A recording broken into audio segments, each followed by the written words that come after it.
Racism, a concept as old as time, has persisted in our society for a very long time. Like a cockroach, it just won't die.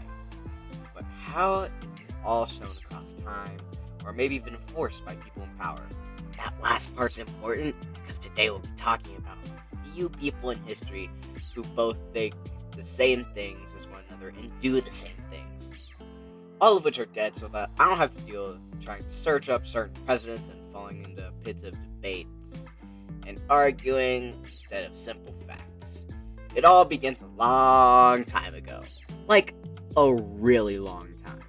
There was this dude named Zurara who would, praise Prince Henry the same as how basketball fans adore LeBron. But unlike LeBron, Prince Henry was a bad guy. He thought slavery was really, really cool. And Zurara decided to back him up on that, being the world's first racist. And by that, I mean he was the first to document his racist ideas, writing a book about how slavery is actually a good thing for both slave and master, even though it clearly wasn't.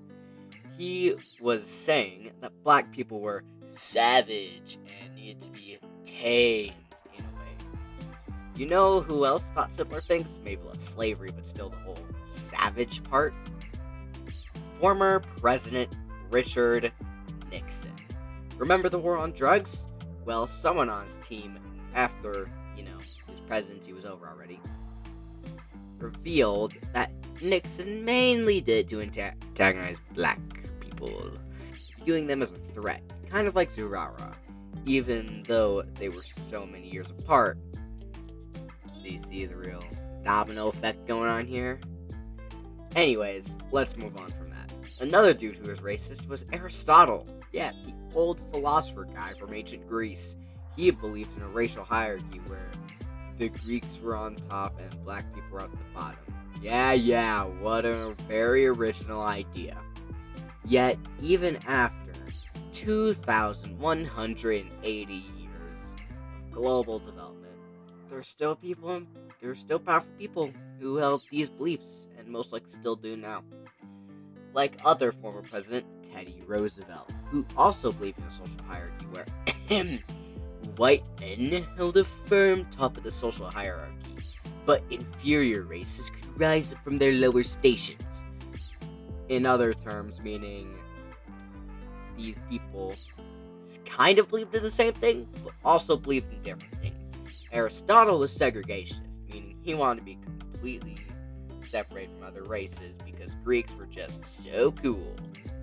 And then there's Roosevelt, who's assimilationist, still very racist, because he wanted black people to assimilate into white American culture. Which, the thing is, assimilationists most likely think that they have a moral high ground compared to segregationists, yet racism is still racism. Anyways, finally, there was this guy who lived during slavery named Benjamin Rush. He was a physician from Philadelphia who was very assimilationist. He was anti-slavery, but not anti-racist, thinking that black people weren't born savages, but instead made savages by slavery. Like, what the hell? So, he wanted slavery to end, and then to assimilate black people into white American culture. You know who else did the same thing, but also kind of different? Good old President George Washington. Are we starting to see a theme with the whole racist presidents as the main argument? Except, George Washington wanted to assimilate the indigenous Americans from the tribes around what would become the U.S. into, get this, come on, say it with me, white American culture.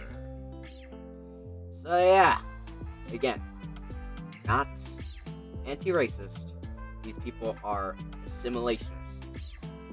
But anyways, so yeah, I hope you learned something from my little yap session, and maybe this will open your eyes and help you look out for bad actors in today's world. Anyways, later fellas.